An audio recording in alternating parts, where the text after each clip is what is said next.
Hi, welcome to another session of warcheaplaptops.net. Today in this session we are gonna tell you how to install GPS on a FC M1 tablet. Here's Ryan explaining the whole thing. Hello. Hello, Ryan. Alright, so first thing we'll take a look at is what you get in your GPS kit. It'll be your GPS module board, pretty standard.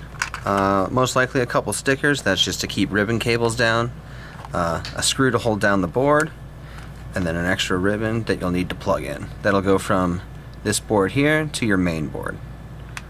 Now basically this is also pretty much the same process to install a 4G WAN card on the M1 model as well, because they use the same slot. First thing you're going to want to do is it's going to require a full case disassembly. So there's the standard outside case screws that you'll need to remove, which I've previously done just to make this go quicker.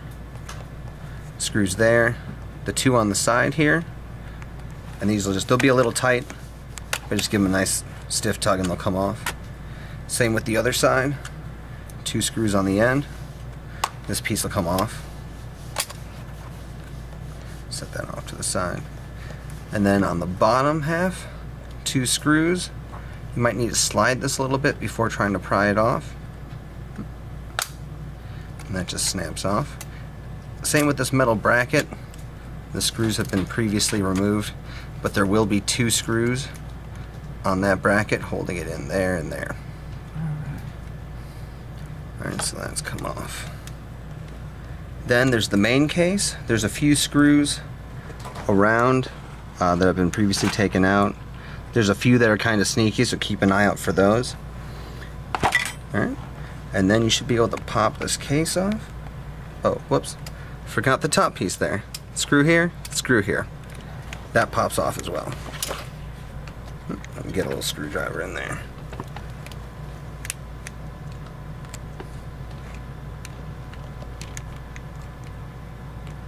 There we go. That piece will pop off, just like the rest of it. Now you should be able to separate your unit.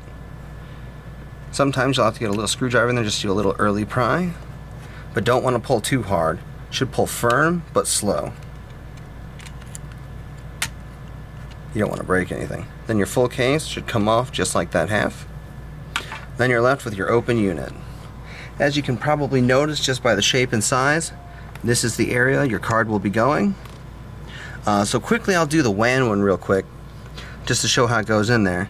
As you can see, there's your green and gray antenna cables, gray to main, green to auxiliary, and this would slide right into that port there. Cinch down, screw in, attach your cables. As far as physical install goes, that would be it for the WAN card. Now let's pop this out here so we can install the GPS. Basically, it's a similar size card. Would go in the same exact spot. Down there. And then let's screw that in.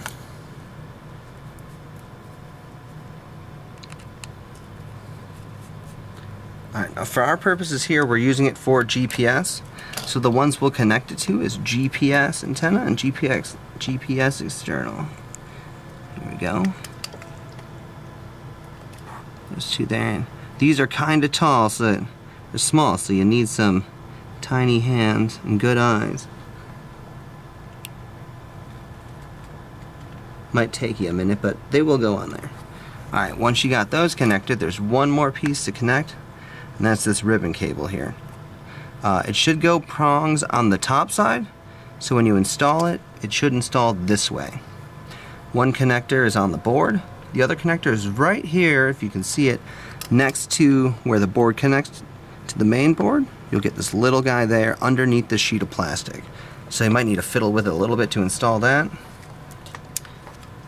Let's turn this guy here, because I'm right-handed. You kind of have to fish it under, but it should still be doable. Alright.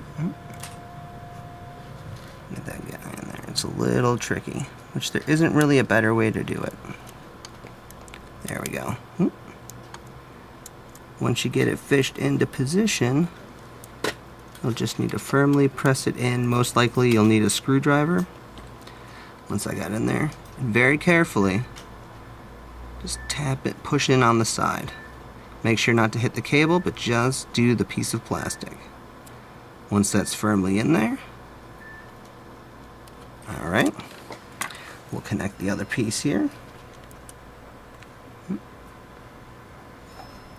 Yeah, that's the right way. Alright. Slide that straight in there, and then you should be able to get this one with your hand. Alright, now that's fully in there. So that's the GPS physically hooked up together.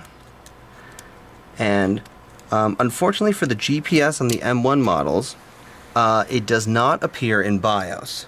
So don't be worried if you boot to BIOS and you don't see your GPS in there. It won't show up. Just for safety purposes, we'll pop this back case back on and we'll power this up.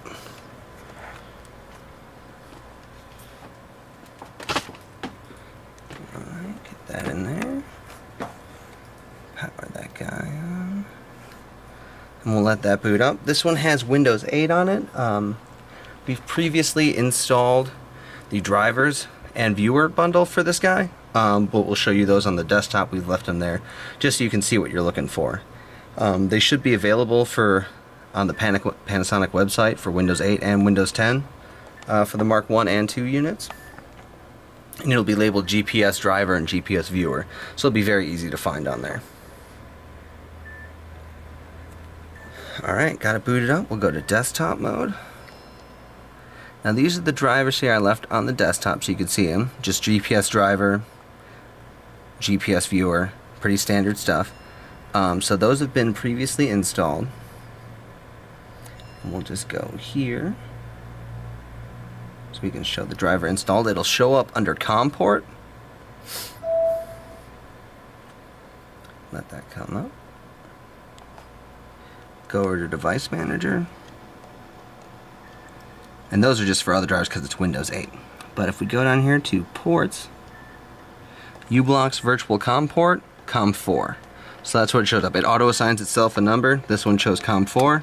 You can tell because it's the same uBlock's virtual. Alright, so we'll exit that out. And then we'll go to our GPS viewer.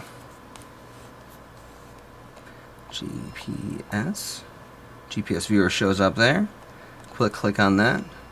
This is the screen you'll see pop up. You just have to select the port that your GPS is, which this is COM4. The baud rate naturally starts out at 4800. That should be fine. If I can click on it. Come on. Hold on, let me grab a pen. I got meat fingers.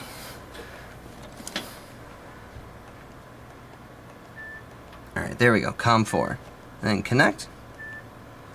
And there it goes off. Signal strength will start popping up in a minute here. It just takes a second for it to start moving. Also, we're in a building, so signal strength isn't that great, cement walls, but as you can see, it's communicating with the satellite. There's information going through. It might take a minute depending on your location, where you are, how far you are to the outside as far as satellites it'll connect to with signal strength. But other than that, it's communicating with the satellite there. Alright. Well, thank you, Ryan. Thank you for all the information. Sure, no problem.